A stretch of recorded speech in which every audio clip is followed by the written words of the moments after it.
Hello students, welcome to EPG Pathshala. I am Dr. Anjali Sharma from University of Delhi. Today we are going to discuss about the module Waste Materials for Energy Conversion Pathways from paper Energy Related Materials. So students, let us see what we are going to learn in this module. From this module, we may get to know about the following things. First, what is waste and what type of waste materials and how their management is being done. Waste is a wide-ranging term including most unwanted materials like any scrap material, effluent, or unwanted surplus substance or article. Waste requires disposal as it is broken, worn out, contaminated, or otherwise spoiled. Waste are those substances or objects which fall out of the commercial cycle or chain of utility. For example, glass bottles that are returned or reused in their original form are not waste, whilst glass bottles banned by the public and dispatched for remolding are waste until they have been recovered. As per the Department of Environment norms, the waste is identified in four broad categories such as worn but functioning substance or objects that are still reusable for the purpose they were made. Second, substance or objects that can be put to immediate use otherwise than by a specialized waste recovery establishment or undertaking, for example, ash from a power station used as a raw material in building blocks. Third, degenerated substances or objects that can be put to use only by establishments or undertakings specialized in waste recovery. These are always waste even if transferred for recovery for value, for example, contaminated solvents or scraps. Such substances only cease to be waste when they have been recovered. And the fourth one is substance or objects which the holder does not want or which he has to pay to have taken away. If substances or objects are consigned to the process of waste collection, then they are waste, but they may not be where they are fit for use in their present form by another identified person. Thus, organization may dispose of the items of considerable residual value from production scrap materials to redundant plant and equipment which may fall within the legal definitions of waste and their control regimes. The Environment Agency is the legal body that controls certain types of waste called as control waste, which include household, industrial, and commercial waste. Other waste are non-controlled.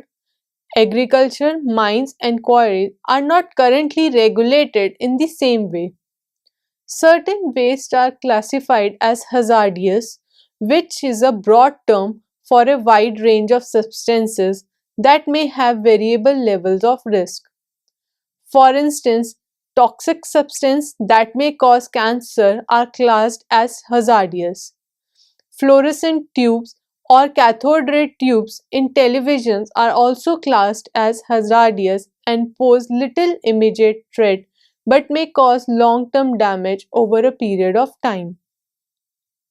The Environment Agency identifies waste as substance or object that has been discarded, is required to be discarded, or is intended to be discarded. The word discarded has a broad meaning and include those things that are going to be replaced or recovered. The framework detailed in the given figure gives the reader a general overview of different type of waste. Further, we can classify this waste as control waste and non-control waste. Now, the control waste includes households, industrial, commercial, and clinical. And amongst these, there are two types of waste, and These can also be classified further into hazardous and non-hazardous waste. Now, under the category of non-controlled waste comes agriculture, radioactive and explosives, which are again either hazardous or non-hazardous. Now, let us see the classification of waste. A clear appreciation of the quantities and characteristics of the waste being generated is a key component in the development of robust and cost-effective solid waste management strategies. However, amongst developed countries within the region, the quantification and characterization of waste forms the basis for management and intervention. Elsewhere, little priority is given to the systematic surveying of waste arising and the quantities, characteristics, seasonal variation and future trends of waste generation are poorly understood.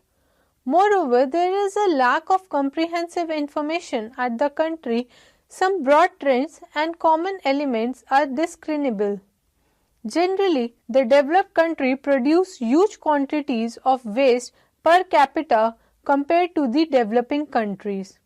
However, in certain circumstances, the management of even small quantities of waste is a significant challenge. For example, in a small island of South Pacific subregion, small population and modest economic activities have ensured that relatively low quantities of waste are generated. However, many of these countries, particularly small atoll countries such as Kiribati, Tuvalu and the Marshall Islands, face considerable waste management challenges due to their small land area and resultant lack of disposal options. Throughout the region, the principal sources of solid waste are residential, households and the agriculture, commercial, construction, industrial and institutional sectors. Now let us see these sources one by one. First is the residential source of waste, and the typical waste generated is single and multi-family dwellings, and the types of solid waste are food waste, paper, cardboard, plastic, textiles, leather, yard waste, wood, glass, metal, ashes, special waste like bulky items, consumer electronic, white goods, batteries, oil, tires and household hazardous waste. Second category of sources is industrial. Now, light and heavy manufacturing, fabrication, construction site, power and chemical plants are the waste generators. And the typical solid waste are housekeeping waste, packaging, food waste, construction and demolition material, hazardous waste, ashes and special waste. Now, the third category is commercial waste, where the types of generator are stores, hotels, restaurants, markets, office buildings, etc. And the types of solid wastes are paper, cardboard, plastics, wood, food waste, glass, metals, special waste and hazardous waste.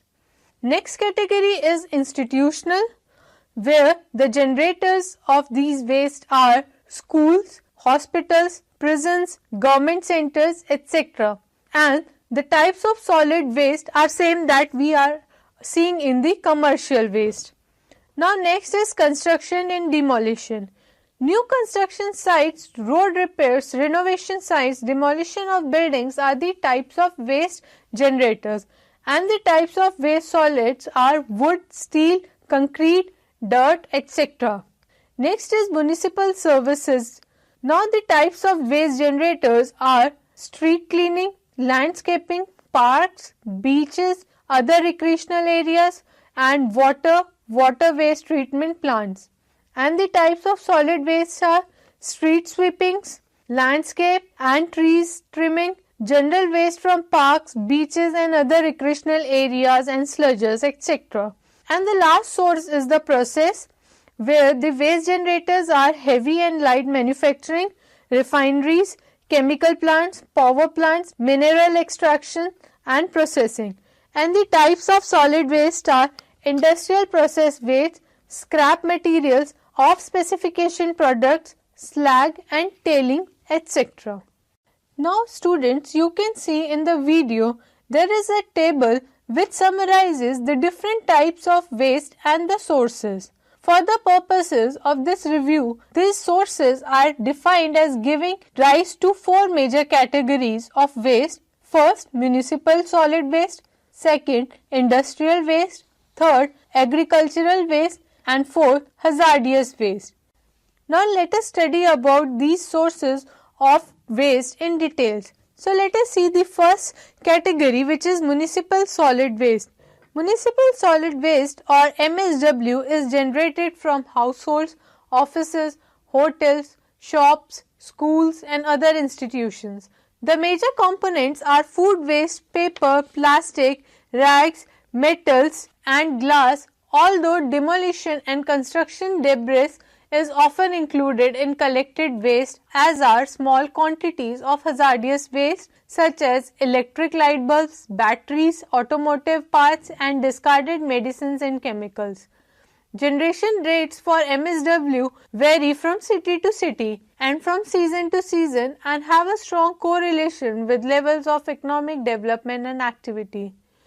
High-income countries such as Australia, Japan, Hong Kong, China, Republic of Korea and Singapore produce between 1.5 to 5.0 kg per capita per day. Middle-income countries such as Indonesia, Malaysia and Thailand produce between 0.5 to and 1.0 kg per capita per day, whilst low-income countries such as Bangladesh, India, Vietnam and Myanmar have generation rates of between 0.45 and 0.89 kg per capita per day.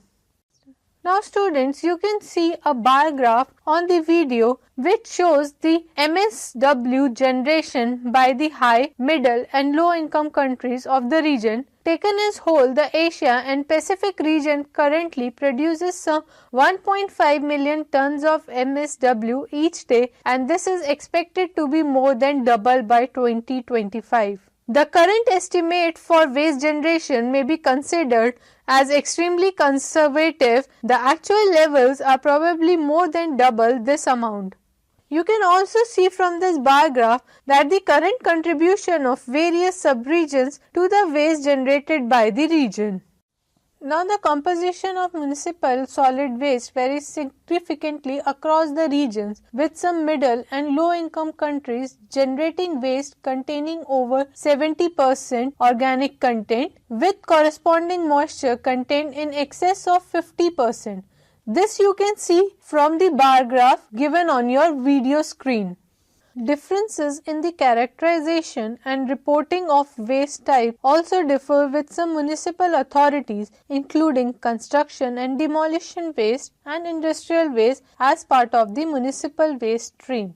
Some inter-urban differences relate to climate and fuel use. The cities where heating is needed in winter, such as Beijing, Shanghai, Seoul and Tokyo, and where coal is the main source of energy, have much greater amount of ash in the waste in those cold months. The basic infrastructure brings other variations in cities and towns such as Calcutta, Dhaka and Hanoi, with unpaved or poorly paved streets that have large amounts of dust and dirt from street sweeping.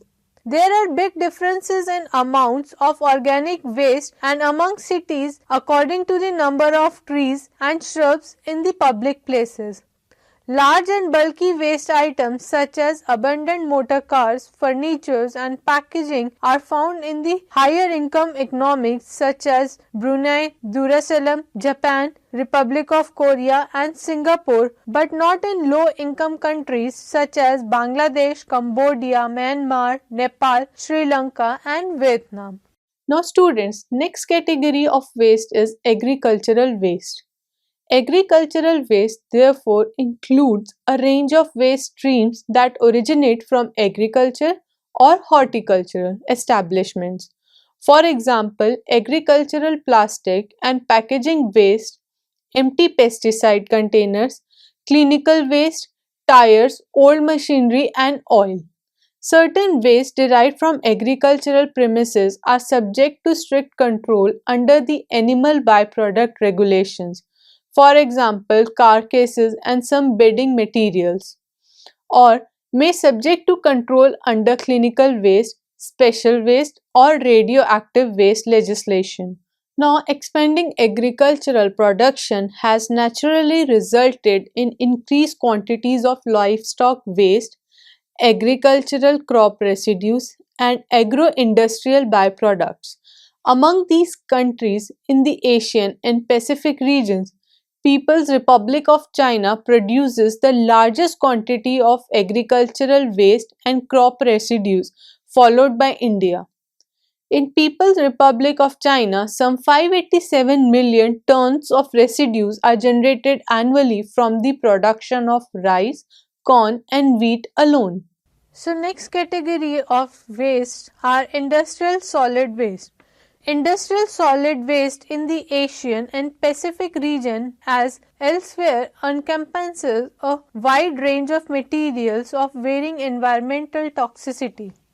Typically, this range would include paper, packaging materials, waste from food processing, oils, solvents, resins, paints and sludges, glass, ceramics, stones, metals, plastic, rubber, leather, wood, cloth, straw, abrasives, etc. As with municipal solid waste, the absence of a regularly updated and systematic database on industrial solid waste ensure that the exact rate of generation are largely unknown. Industrial solid waste generation varies not only between countries at different stages of development but also between developing countries. In People's Republic of China, for example, the generation ratio of municipal to industrial solid waste is 1:3. In Bangladesh, Sri Lanka and Pakistan, however, this ratio is much less. In high-income developed countries such as Australia and Japan, the ratio is 1:8. However, based on an average ratio for the region, the industrial solid waste generation in the region is equivalent to 1900 million tons per annum. This amount is expected to increase substantially, and at the current growth rates, it is estimated that it will double in less than 20 years. As the existing industrial solid waste collection, processing and disposal systems of many countries are grossly inadequate, such incremental growth will pose very serious challenges. Now let us see next category of waste is hazardous waste. With rapid development in agriculture, industry, commerce, hospital and healthcare facilities, the Asian and Pacific region is consuming significant quantities of toxic chemicals and producing a large amount of hazardous waste. Currently, there are about 1 lakh types of toxic chemicals commercially available. Each year, another 1,000 new chemicals are added to the market for industrial and other uses.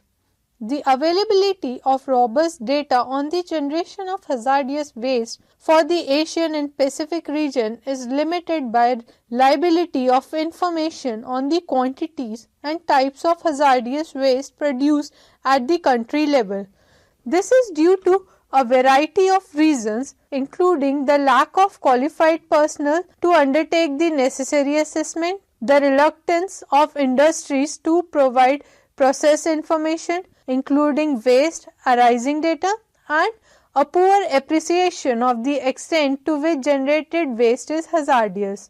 Where data is available, significant difficulties are encountered in seeking to draw international comparisons due to differences in classification and definition of hazardous waste from country to country within the region.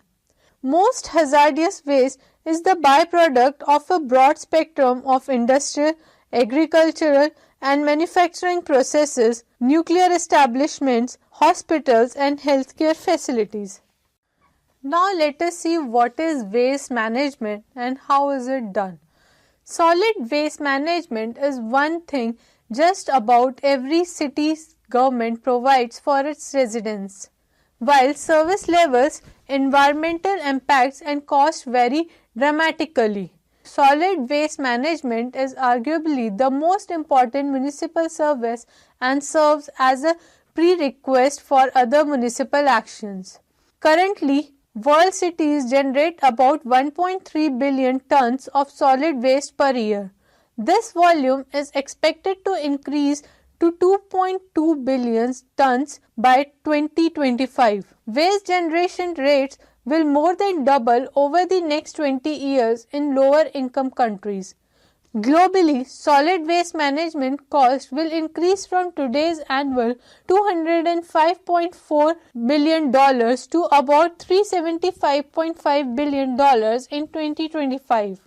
Cost increase will be most severe in low economic countries, even more than five-fold increases, and lower middle income countries where more than four-fold increases. The global impacts of solid waste are growing fast. Solid waste is a large source of methane, a powerful greenhouse that is particularly impactful in the short term.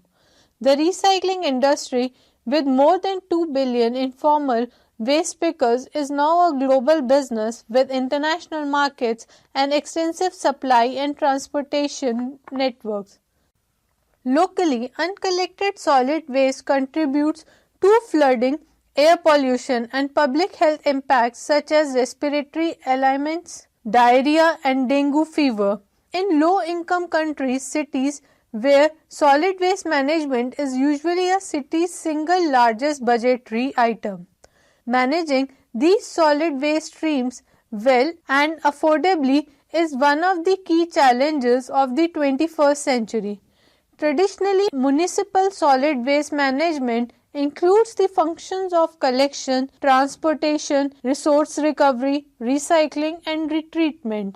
The primary goal of MSW management is to protect the health of the population, promote environmental quality, develop sustainability, and provide support to economic productivity. In addition, climate changes has drawn attention to the diversion of biodegradable municipal solid waste such as kitchen and garden waste from landfills because it has the potential to form a methane, which is a very powerful greenhouse gas under anaerobic conditions. According to the US Environmental Protection Agency EPA, the four basic options for integrated solid waste management include: first, source reduction including reuse; second, recycling and composting; third, combustion, waste to energy facilities; fourth, landfills. Examples from Denmark and Japan suggest that a sustainable waste management system furthermore consists of a stable mixture of technologies and institutions which work flexibly under a defined policy umbrella. Such sustainable waste management systems are designed to mimic an ecosystem that is robust and resilient. Taking a system perspective can help to example determine whether materials currently regarded as waste in one industrial sector could be viewed as raw material by another sector. Every substance extracted from Earth's crust or harvested from the forest, fisheries, or agriculture is a potential waste. It soon becomes an actual waste in almost all cases with a delay of few weeks to a few years at most. Materials consumed by the economic industrial system do not disappear. They are merely transformed to less useful forms. Waste Watch estimates that for each ton of household waste, 5 tons of waste is produced in manufacturing and 20 tons in raw material extraction phase. The Environment Agency estimates that 90% of all resources we consume are either thrown away or waste or discarded into the environment as effluent or air emissions. The focus on resource consumed is an important element in the drive for eco-efficiency. Therefore, there has been a move towards viewing waste as not only the traditional municipal and controlled waste but also as resources that can be recycled, recovered or reused. Now let us see what are the future perspectives for sustainable waste management. Ecosystems provide the best example of a system that works in a sustainable fashion. One of the central principles in industrial ecology is the vision that industrial systems can use materials extracted and metabolized in a cyclic manner driven by renewable energy, which is used in a cascading manner. One important measure relates to the systematic reuse of waste products in order to minimize the need to extract virgin raw materials and deplete environmental services. However, to date, recovery rates for materials such as metals, plastic, paper, etc., from the municipal waste stream vary widely, even amongst industrialized countries also.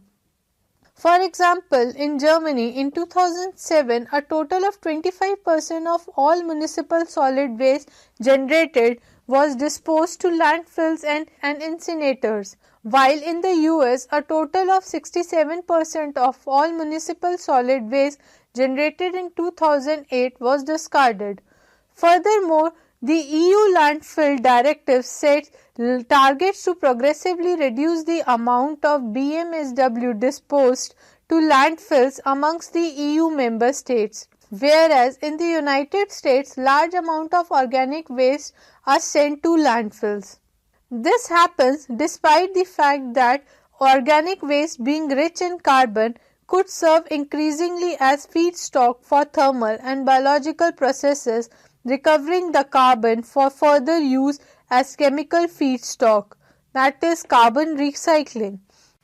The concept of carbon recycling is that instead of releasing the carbon stored in bio-waste into the atmosphere by applying conventional waste management practices such as incineration for heat or anaerobic digestion and landfilling for biogas, landfill gas, the carbon inherent in the organic waste should be seen as a valuable feedstock resource.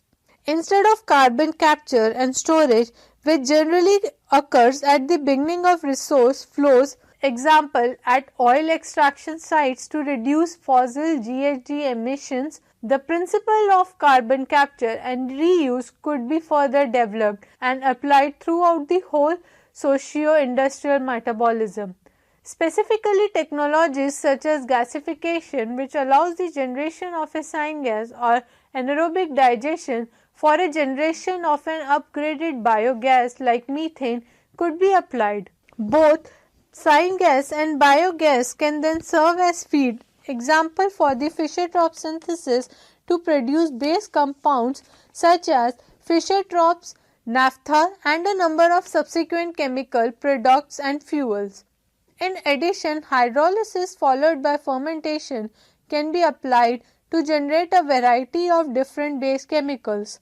When fuel, for example FT diesel, methanol, ethanol, etc., are produced from organic waste and oxidized by use in combustion engine, the carbon which has been originally captured in the waste feedstock is emitted back to the atmosphere.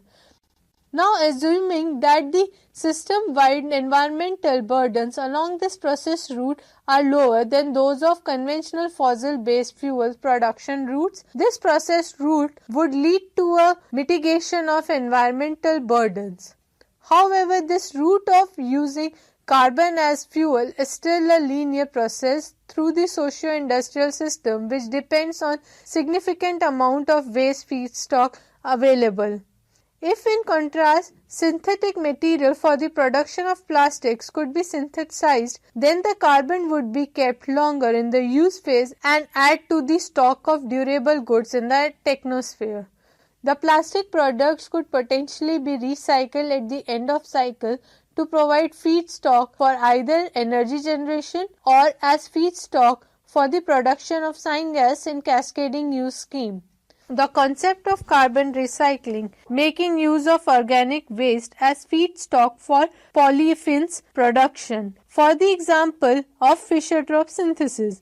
From an environmental perspective, the use of waste would be advantageous, such as in comparison to virgin greenwood biomass, it has no direct land use requirement and collection and processing systems are oftentimes already in place.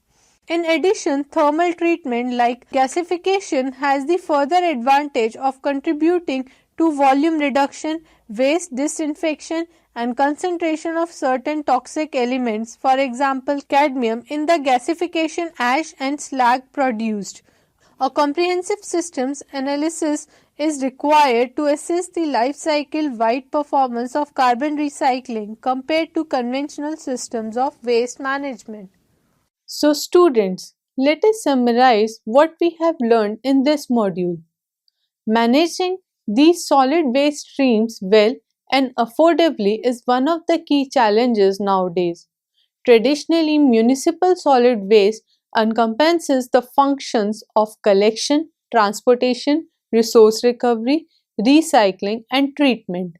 The primary goal of MSW management is to protect the health of population, promote environment quality, develop sustainability, and provide support to economic productivity. In addition, climate change has drawn attention to the diversion of biodegradable municipal solid waste, such as kitchen and garden waste, from landfills because it has the potential to form methane, which is a powerful greenhouse gas under anaerobic conditions. According to the US Environmental Protection Agency, that is EPA, the four basic options for integrated solid waste management include source reduction, including reuse, recycling, and composting, and combustion, that is waste to energy facilities, and fourth one is the landfills. Now, examples from Denmark and Japan suggest that a sustainable waste management system furthermore consists of a stable mixture of technologies and institutions which work flexibly under a defined policy. Thank you.